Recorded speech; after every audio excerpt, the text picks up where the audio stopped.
Hey y'all, welcome back to my channel. It's Cherika Brown, of course, and we're on another episode of Cherika Be Talking, cause I be talking. And today we're just gonna have a little cozy nighttime talk about just things you should consider before getting into a relationship with another person. Y'all, so you can know somebody for years, an entire lifetime, and you will still not know the person like completely. I hear married couples and people in my family that's been in like long relationships tell me all the time that, as humans, we're constantly evolving, we're becoming new people, and the person they married is no longer the same person. People either grow together, sometimes they can grow apart. It's important to communicate in relationships and marriages, because if you do, you understand your partner better and the direction they're going in life. You can kind of, just pray your way through being on the same page with them throughout you all's journey together. That's the most important part, just truly loving a person, knowing who they are, and having God at the center of your relationship, so that what God brings together, no man can tear apart. But I was just thinking about like non-negotiables. I was talking about that with a friend the other day, just about different things we look for a husband or someone being husband material.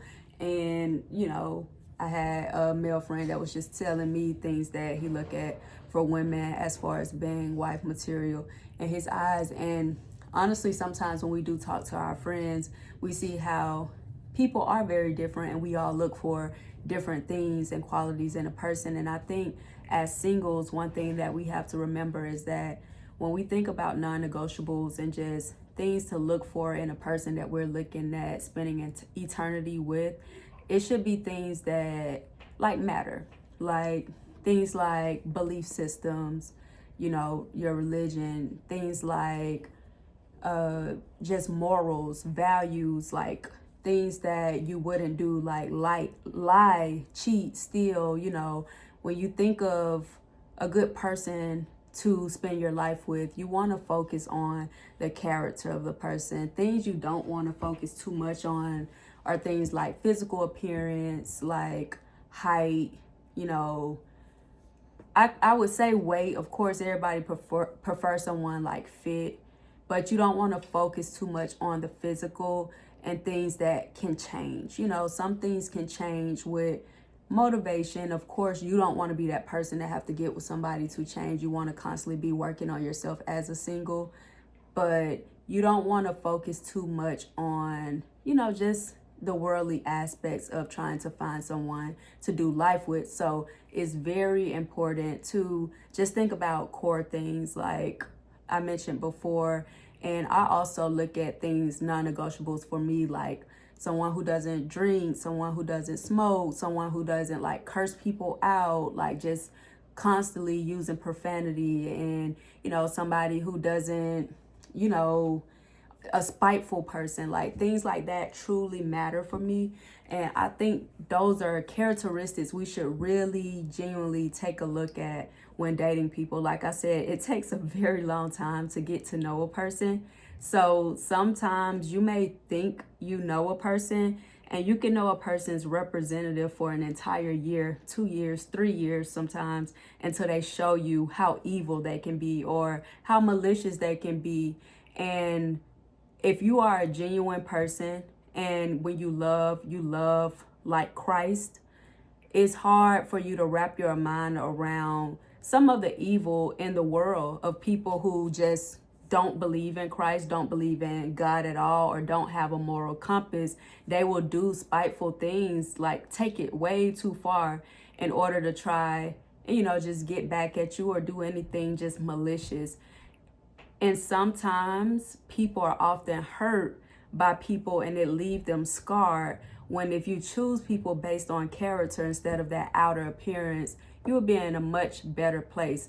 I was scrolling on TikTok, and a girl was talking about how she still isn't healed from like a relationship from 3 years ago, because she felt like she lost her best friend. And she told this person so much about herself, like how she was hurt in her past. And, she was just very vulnerable with this person. This person turned around and did the very thing to her that she explain to him, or he just hurt her in a way that she feel like she can't even repair and she can't find love. And I don't think any of us should get to the point where somebody make us feel like we can't find love. Like, true enough, we will get hurt. People will disappoint us. People will turn out to be not what we expected them to be. We will find out that the person we thought we knew was just what we made up in our head, and this person is a completely different person. And it's a hard pill to swallow and a hard reality to accept. However, you have to let that pain turn into purpose, and you gotta hurt and just sit in it, and don't use substances or other people or anything. You really have to sit alone. You have to talk to God. You have to forgive yourself, because a lot of times we don't forgive ourselves for putting ourselves in situations and dealing with people, or giving people chances that we thought were grace when they really should have just got cut off when we wanted to cut them off. So a lot of times we don't forgive ourselves, and that's why we can't move on. You think it's because of the other person, but if you really sit down and accept that, okay, I had good intentions when I allowed this person in my life, when I gave this person a second chance, like I knew I wasn't tripping, or I knew certain things, and I just was genuinely trying to give them a chance to redeem themselves, and they came back and showed me, no, that's who I really am, and you're dumb. Like, they think they got one up on you, or, they think they proved a point or did you wrong or made you sad, or, they think they disrupt your pattern in life, or they just disrupted your life. But you can't let that defeat you. Like, yeah, it may make you feel a certain way because you're human, and we have human experiences and human emotions that take us, out of our character, or just get us a bump in the road to make us, have to suffer in life.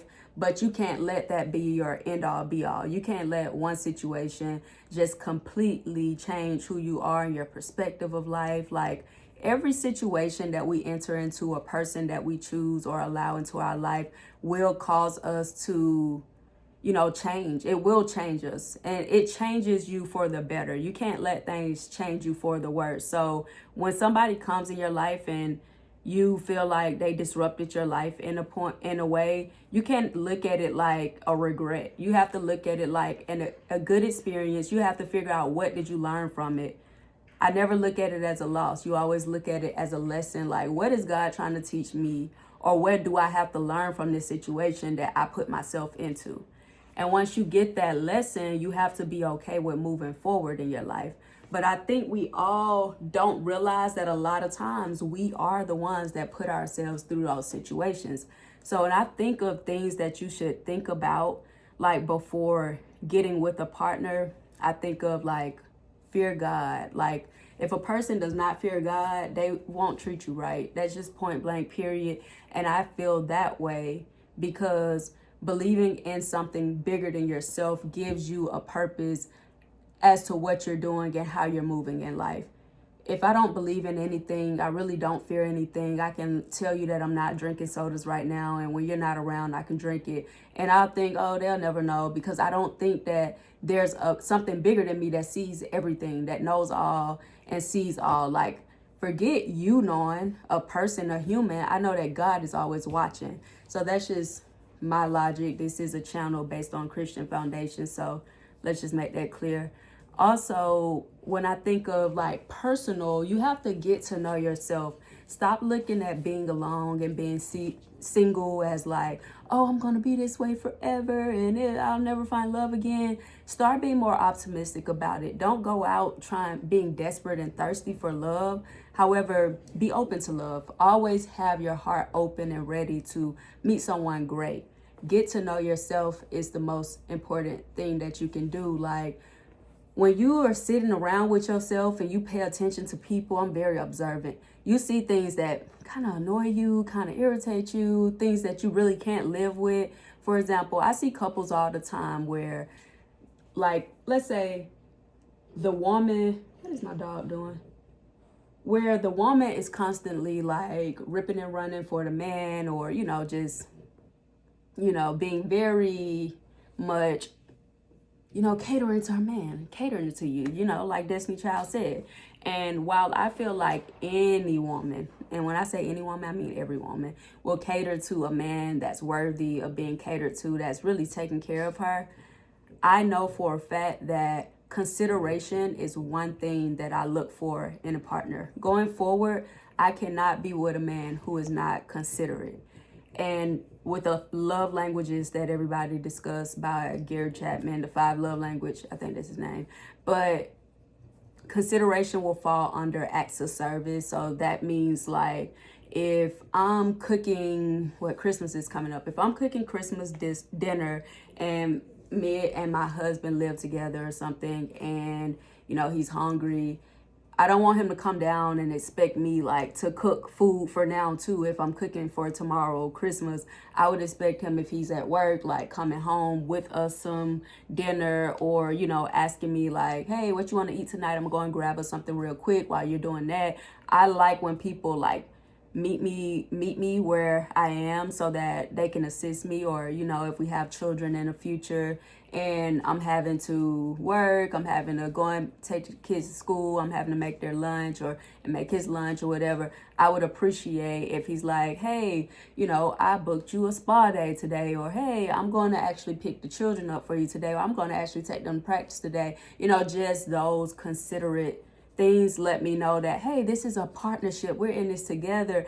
And honestly, naturally as a woman, because we're so nurturing, when a man do make little deposits like that of just not saying, hey, I'm just going to be the provider and it stops at providing and I'm a king and I'm just going to kick up my feet and she's going to also work like me and be a slave to the house, that makes a woman do more anyway, because we always feel like there's something that needs to be done.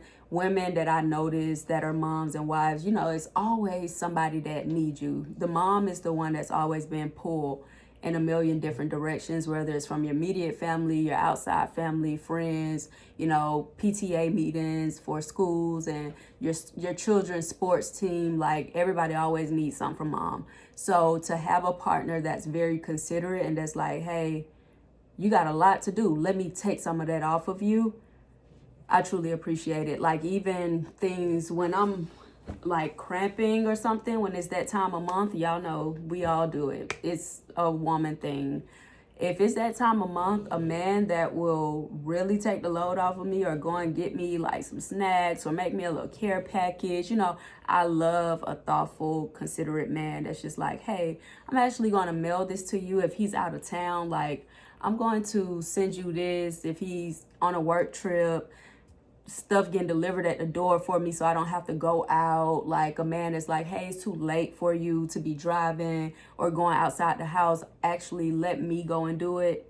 That is very important to me. And I don't think when we date early, like in our 20s and everything, before our frontal lobes develop and everything, I don't think we really consider those things because we're too focused and, like, I would say a little girl mindset subconsciously is like proving to a man that, hey, I'm worthy of being a wife. So it's just catering to him, doing this, doing that, doing this, doing that, and not thinking that, hey, I'm just spoiling him. And one day he's not going to just randomly say, you know what, she does a lot, let me go ahead and help her like a little bit. No, you're just showing him that you're okay with taking on all of these responsibilities. So over time, he's only going to continue, you know, expecting these things out of you. And that's not to say to not do things for your partner, like being spiteful, but to express those things in the beginning is very important. Because I know, even as a woman, when I was talking to someone or whatever, and then they were like, you know, they always carry my purse for me, you know, do this, do that. You always think like, oh, this person enjoy doing this, to the point where you just end up just allowing them to do all the work and you just enjoying life. And then one day I look over and he's like, golly, I have all these bags, can you grab one? And I'm like, oh yeah, I'm sorry, you know, like, yeah, you don't have to carry all of that. Like, because a person can get fed up. That person can be like, okay, who she thinks she is, like Miss Queen? But it's like, you had got me comfortable and enjoyed, and I had my feet kicked up, and I was just letting you be living your masculine energy and just enjoying you being my man and being taken care of. I'm a firstborn daughter, so I'm like, okay, I got somebody taking care of me, I'm happy. But it's like, yeah, the normal me is considerate. The normal me would have helped you, but you set the tone that this is what you do and this is what you like to do, and I got comfortable in it. So that's just some things to think about. I also, like I said, I can't tolerate the smoking of any kind. I don't like hookah, marijuana, cigarettes, of course. None of the smoking for sure. And drinking, how I feel about that, I don't do it at all. So I would prefer someone who does not do it at all. However, if it's like very, very light or social or something, it's like, okay, but I don't want it to be something forever that you do. Oh, you fine. I'm just recording YouTube. I wanted something forever that you do. And that's just what I think about when I think about non-negotiables. I can say those top 3 for sure because it's my personal experience. The consideration, the smoking, and the drinking. Of course, believing in God. That's always going to be one. And then when it comes to men, I do want somebody very ambitious. Ambition is important for men just because I firmly believe men love working. And even if a man doesn't like his job, a real man loves providing. So, of course, I look for a provider in a man. And I think rightfully so. I think people should stop shunning women and making women feel bad for wanting providers as well. That's another thing I don't try to do while dating. I don't present myself as this woman that likes being or loves being overworked. Of course, I will work. I like having my own money. I will make my own money. But I'm not about to sell myself as this overly ambitious woman, Miss Independent Boss Babe. Because no, I do like for a man to provide for me. And then just thoughtfulness. Like, I grew up where I gave. My parents are very giving. And it rubbed off on me. So with someone being like just generous, that's important as well. But of course, just generous in your household, because another non-negotiable I have is I can't stand for a man that I would call my man to give another woman money. I don't care if it's how small it is, even if it's like a McDonald's meal. Like, it's just no reason you should be giving a woman outside of your family money, because unless it's a business exchange, it's just not right. Like, that's why when I'm doing business with men, I make sure I pay for their services and vice versa, so that they can understand that it is a business transaction and it's nothing more, nothing less. I know there are women that will pay for a man's service and still mess with them, but I'm not the one. So when you take care, I look for people who can take care of home, who's just God-centered, good character. I know a lot of things that I noticed too that you can sometimes not pick up into a relationship when we're younger. We don't, or when we're newer in a relationship. Pay attention to those small red flags. And I can give you a personal example. Like, if somebody can show a sign of pettiness by something, like if you send them like somebody's page or something, and then they look at the person's story or something, and they just show you like, hey, look, this person looked at my story. And it's like, well, I sent you that person's page, so did you watch their story first, or something like that?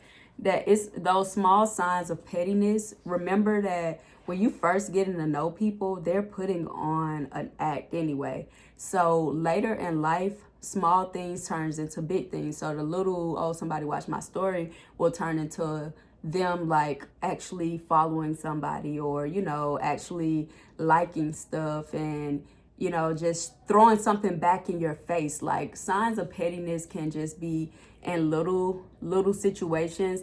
I know for me as a person, if I feel like I love somebody, we all can have evil thoughts when we're going through it with somebody. If we end up getting mad, separating, or breaking up, we can think about all the stuff that we will do or can do to upset the person, but actually acting on it is a different type of petty that I just wouldn't encourage you to deal with or put up with. When somebody show you that they're capable of trying to hurt you intentionally, that's not a good person with good character. Another thing that I did just think of another one, and it slipped my mind. Oh, just lifestyle. Sometimes people lifestyle just don't line up with your particular lifestyle. So like, some people are really focused on how you eat and what you eat. I don't think those things are things that can be complete deal breakers, because we can be in the same house and eat differently. Like I can cook differently for a person, and over time your taste buds might line up with one another. But I've seen a lot of people say like, oh, I'm vegan and I can't date someone that eats meat. Listen, it's already hard out here to find somebody. Don't be making a diet plan something that keeps you away from finding someone that you can spend forever with. Now, it's completely understandable if you're like, oh, she just don't have no good eating habits. Like, she don't want to drink no water, like, ever. And it's like, it's just terrible. She want to eat McDonald's every day. I want to eat in the house. Like, that can cause some issues. But just certain things, y'all got to pick your battles out here. Let me tell you, I'm not telling you to settle, but what I'm telling y'all to do is calm down off that high horse. None of us are perfect. Like, none of us. We all have flaws and we are all flawed. Okay, so what? This person might have a little chip in their tooth. You can fix a chipped tooth. This person's teeth might be a little off, but their breath don't stink. They can get that fixed.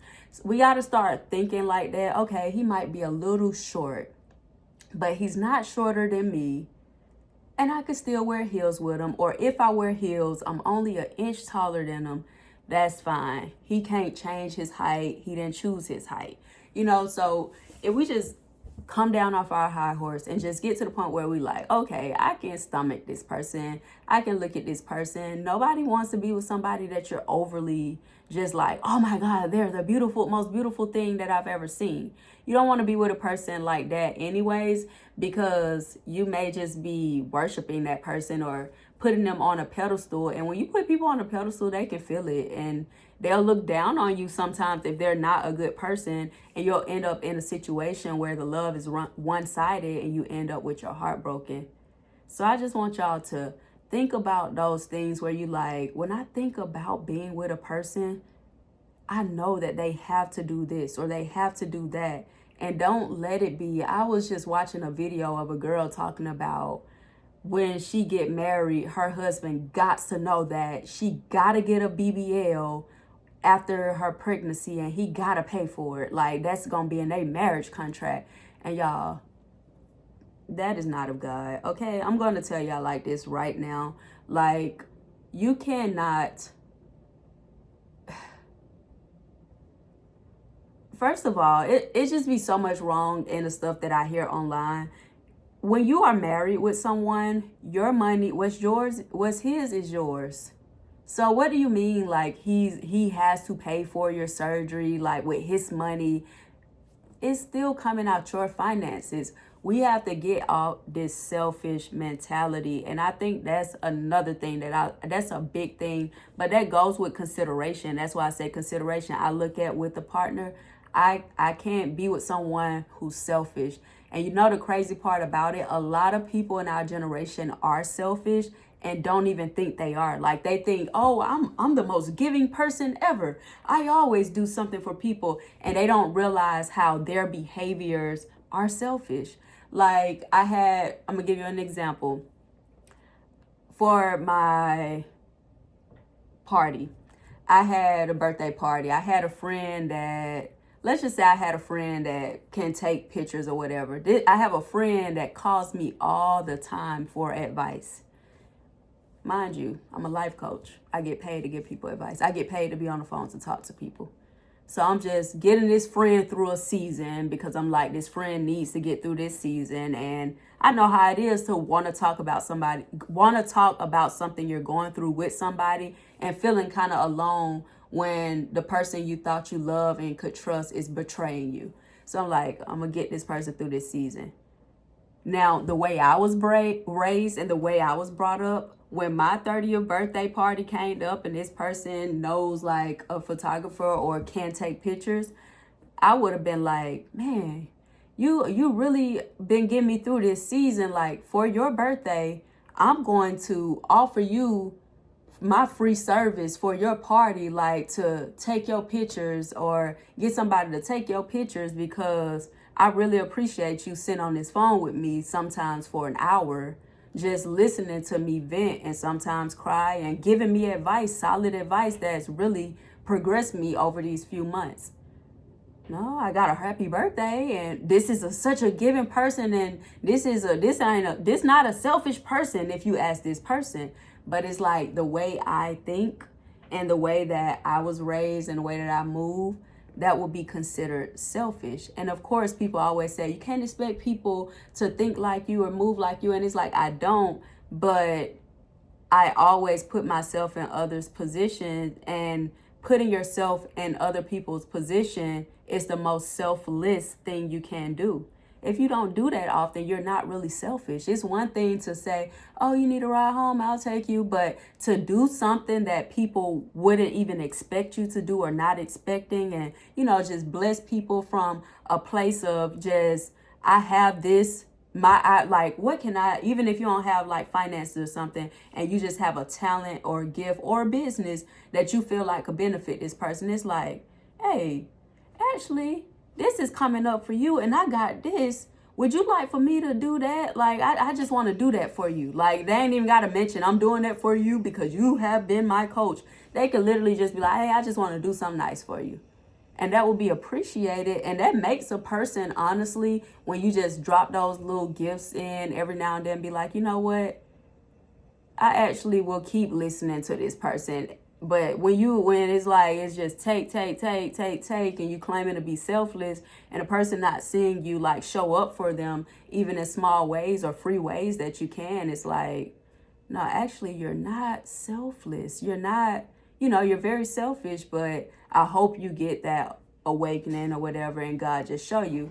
And that's not to say that I expect things, because one thing about me, I know how to tell people no. But because I am real life selfless, and I do consider people, and I'm very considerate, I allow people, to use me in ways they can't use me, but people will never abuse me.